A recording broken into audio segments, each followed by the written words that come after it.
യുദ്ധം തുടങ്ങിയിട്ടേ ഈ കുറച്ചിട്ട് നിർത്തിയതില്ലേ ഭേദം.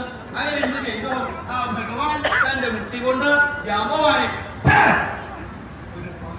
ആ പ്രഭേദം കിട്ടിയതോടുകൂടെ ജാമ്പവാൻ അവിടെ വീണു. വീണു മാത്രമല്ല ജാമ്പവാൻ ചിന്തിച്ചു,